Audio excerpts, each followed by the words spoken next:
You want to repeat this process over and over and over. But what you really want to do is you want to go as fast as you can without a capacitor, for the simple fact is you want to put a lot of this radiant energy to the source.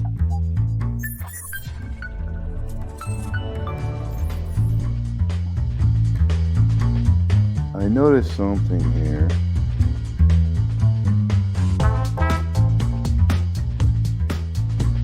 I noticed something interesting. Let me briefly explain again this circuit.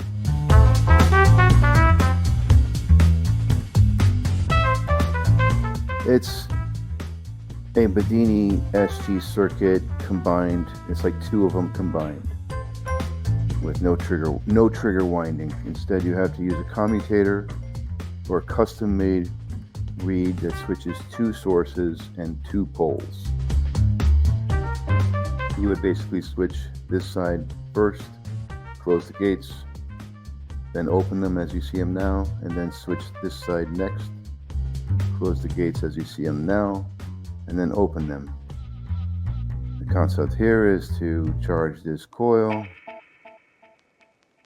with a plus here, a minus here, and then after you remove the charge, let it fly back with a plus here and a minus there. Reverse polarity. Plus goes to the HV diode 1N4007, minus connects to the negative of the battery here and charges the opposite battery, of which the coil is resting over. So, but the interesting effect that I noticed here when charging one of these coils regarding efficiency, and I'm going to show that right now. First I have to change the state here. Hold on. Now we're going to change the state to the left side charging, right side off, as it's intended to operate. Now left side charging, right side off. What do we have when that happens? Something I noticed here. I didn't notice it before, but I'm noticing it now. You charge the coil, right? What else happens? The positive goes through the coil. Whatever the coil don't absorb continues through this diode and touches the battery positive here, right? You're thinking, oh, so what? Right. It doesn't do anything, right? Unless, you see that this positive connected to this positive of this battery, right? There. Now you're like, well, how is this negative of this battery connecting to this negative of the other battery? And it's doing it through this coil right here.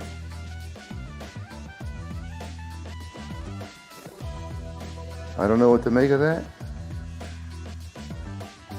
but I would say that whatever residuals left behind in this coil that doesn't get thrown into the battery on this side, whatever residuals left behind in this coil during the charge from the battery getting to it, well, if it can't get back to the battery, it will be able to get back to this battery, whatever that residual is. It will have two batteries to choose from to go to. I don't know if anybody followed that, but this coil will get charged with this battery, and this plus on this battery is also touching the plus on this battery through the diode. Slight voltage drop. Anyway, I don't know, just noticed that. And so there seems to be a connection to the battery the opposite battery for this coil during its charge cycle. It seems to be a type of connection that would suggest a offloading site for this coil.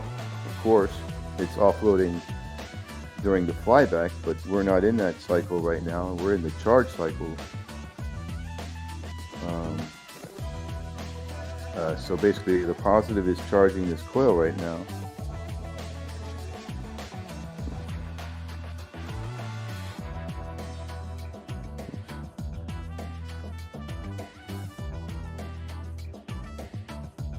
So you close the two gates, and now the coil gets charged.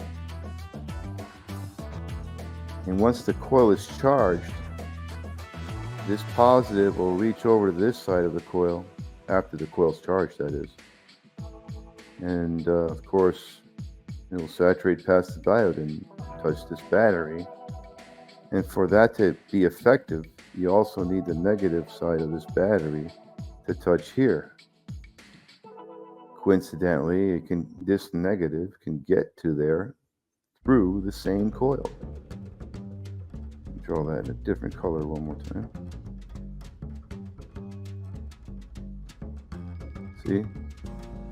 This negative can reach over there through the same coil. Now this is during the charge cycle. Now during the charge cycle, you're presenting a positive here, and it's flowing over to here on this side, continuing over to here, and over to here, you know, to touch that positive. Now you need to present this negative over here. And you can do that through the coil. I know, that's weird. But positive and negative can go through an inductor two directions. I don't see why it wouldn't. Only thing stopping the negative, that negative, from going this way is this positive. But like I said, once the coil is fully charged, and it can't get charged anymore by the battery, and it's fully charged, and that positive already made it past, it made it here, you know. And it's, you know, this side of the coil has got positive charge, and of course this negative is already flowing that way to meet the positive here. It's just the opposite flow of the positive. The positive flows from positive to negative, and unconventionally speaking, regarding current flow, the negative flows from negative to positive. If you want to keep things thinking conventional as far as current flow goes, in conventional terms, current flows from positive to negative. That's how we discuss it conventionally, but I'm discussing it both ways here, conventionally and unconventionally. So, yeah. Regarding efficiency, this positive, after it's done charging that coil, whatever is left over on this side as far as positive charge goes that the coil is not taking, and this is not the flyback portion, this is the battery charging the coil portion, the on cycle. Flyback happens during the off cycle. But whatever positive charge that the coil didn't take will be made available to the battery. And this is regarding efficiency, because the negative can also reach the negative terminal of that same battery through the same coil. Unconventionally speaking, going the opposite direction of the positive flow. Negative will go the opposite direction of positive through the same conductor, unconventionally speaking. So that's just a note I needed to put in there. or just memory stake, and I'll probably forget this. But yeah, there you have it. If that resonates with someone. Best of luck, guys. I'll keep doing these videos. Oh no, I have not built it yet. Sorry. I am just working out the bugs. Someone. As you can see, I've switched from a single pole to a double pole switching method to eliminate a lot of bugs. In the previous videos I discussed that. I'm going to keep looking for bugs, but I don't see any more bugs with the double pole switching. But I just noticed this weird connection going on with the coil during the charge state. Of course, after the coil loses charge, it's going to fly back, right? When you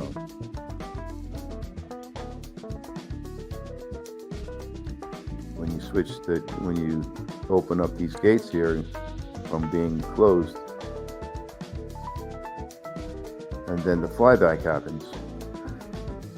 And what you had here before was, you had a plus and a minus here from the battery before, but now it's flying back in reverse polarity, and you're having a minus and a plus now. So, and then that flyback can also go plus out this way, and the negative can go this way. Alright guys, I'll keep doing these videos, and every Sundays I try to go live for an hour or two in the afternoon, and in case anybody has any questions they want to ask, or they're interested in replicating this, it's open source, based off the Bedini SG, the monopole pulse motor system with the flyback to the 1N4007. So from there you can, if you've replicated that, you'd see a little bit clearer what's going on here. The Bedini SG circuit's an easy replication. I would do it. If you haven't done it yet and you want to do this thing, it's a modification of that circuit. It's basically that circuit put together as two of the circuits put together, Only thing is you still have two batteries, not four. Because in the standard Bedini SG circuit, you have two batteries, a run battery and a charge battery, and you have one coil.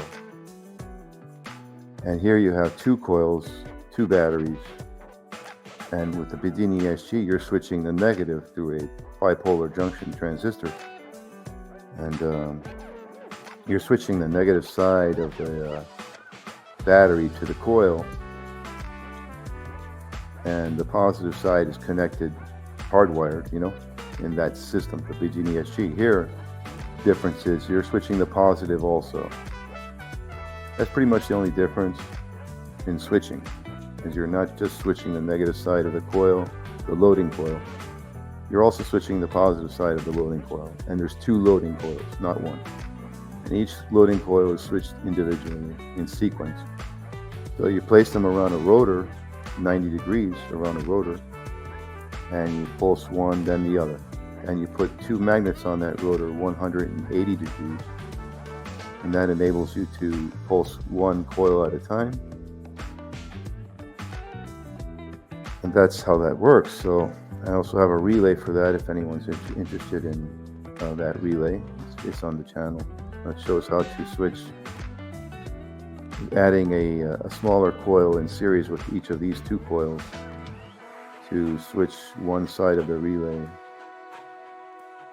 and do the same switching that you see here. And the thing about that relay, it moves up and down, so you're not able to trigger it with the 90-degree position around the rotor. But you can trigger it with a smaller coil placed in series with that coil that is 90 degrees around the rotor, because your two trigger coils for the relay are 180 degrees regarding the relay position. That relay is isolated from the rotor and the wheel, the driving wheel system. It's just there to trigger the driving of the wheel. All right, I'm going on. I'm rambling on, but I'll keep this ramble for the live streams. Take it easy.